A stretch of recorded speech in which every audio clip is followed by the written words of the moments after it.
What's going on, everybody? This is Thomas Van Kampen, and you might be wondering what this is. Well, I decided to do something a little bit different. Now that my channel has developed a little bit, it has currently over 100 subscribers. Thank you for that, by the way. And also thank you to everybody who gave me support on the This Bird Flies Solo cartoon. That was pretty well received overall. But as many of you know, or at least you most likely know, animation channels are unfortunately pretty crippled by the YouTube system right now. For those of you who don't know what I'm talking about, the YouTube model right now that gets you promotion on the website and all that jazz, it's a minute watched model, which means long form content that's produced frequently ends up being the most often promoted on YouTube. So basically, the model isn't based on how many views you get, it's more based on how long somebody stays on YouTube because of you. And due to this model, animators have a hard time because they produce relatively short content that takes months and months to make. So they get almost no minutes watched because they don't update frequently, and and when they do update, their content isn't that long anyway. So I thought to myself, if I'm going to make a animation channel, how do I combat this? And I thought, well, what if I show what I've been working on, capture it on screen for like 10 minutes, and then once I'm done recording, do some commentary over it and tell everybody what I'm doing, as well as just talk about whatever's on my mind. So I'm going to experiment with this for a little bit. You guys can tell me in the comments if this is entertaining or not. It's probably not, but you know, there's no harm in trying something. And who knows, maybe I'll expand this a little bit more. Maybe I'll start doing this every day.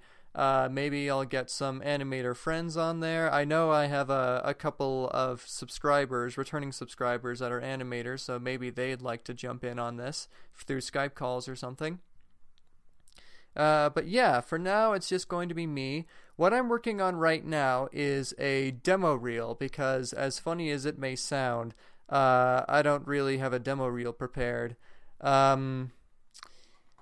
And the scene I'm working on right now is a samurai duel. Right now I'm just doing the framework. I've already done the keyframes off camera, and now I'm just doing all the in-betweens.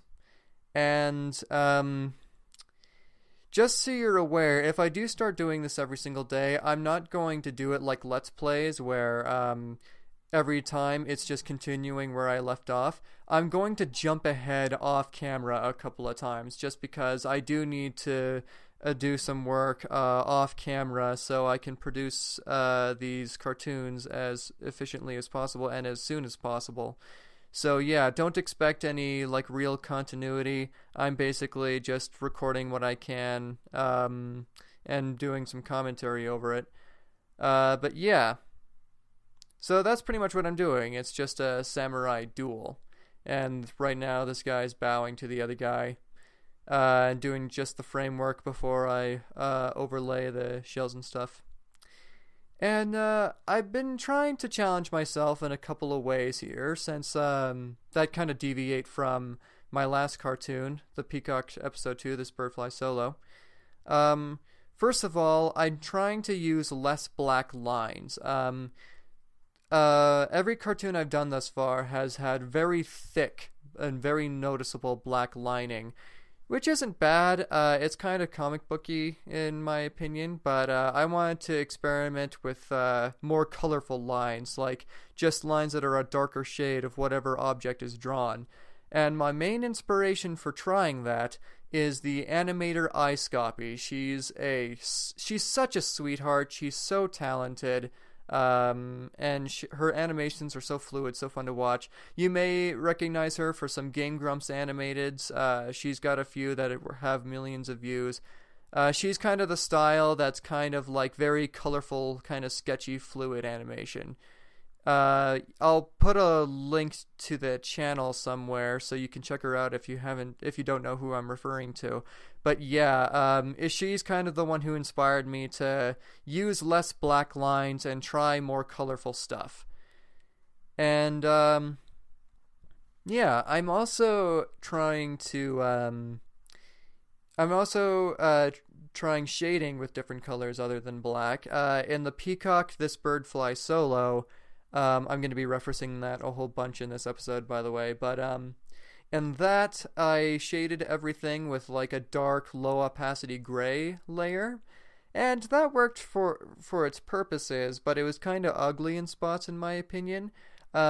Right now, I'm experimenting shading with a dark blue, and you can probably see that on screen.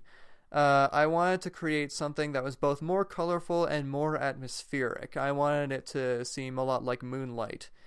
And I'm also added some shines in there, which is basically just a very light, pale, low opacity blue. So yeah, that's what I'm experimenting with. There's some purples in there. And I kind of like the background. This background, even though it's very simplistic, I really like it. It reminds me of that old Sega Genesis game, Out of This World, if anybody remembers that. I think the Game Grumps did a Let's Play of that a long time ago, and that's where their joke, My Karuba, comes from. But anyway, yeah, this series is just me going on tangents, talking about different things, talking about my process. And I've learned a lot since I've made my last cartoon. My last cartoon was a big learning process more than anything else. I learned so much, like audio editing, even though the audio editing was kind of crap in that. Sorry. I learned a lot, like I learned after the fact that I had a lot of things I needed to work on, like proportions, for instance. There are a lot of proportions in that cartoon that are just freaking ugly to me, especially the shifty head size and the shifty hand sizes. And oftentimes people have really stretchy limbs. That's definitely something I need to work on, and just looking on my recorded footage of the animation I'm working on right now, it looks like that problem sadly reoccurring a little bit. I'll probably edit that back when I'm working off camera. But yeah, that's just some stuff I'm working on. And for those of you who are tuning in on my work for whatever reason, please do not be afraid of sharing criticism. I take criticism very seriously.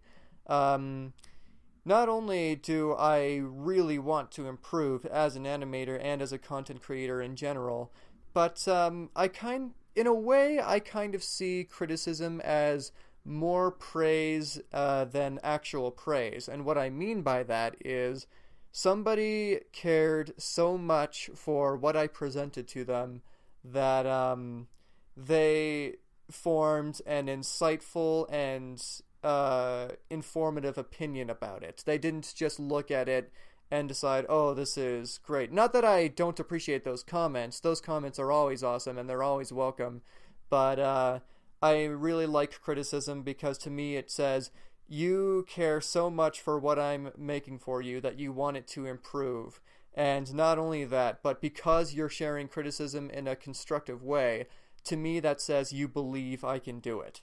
So I really see that as valuable. So like I said before, please don't be afraid of sharing criticism. If you've got any, I'm more than open to it, as long as it's constructive and with good intent.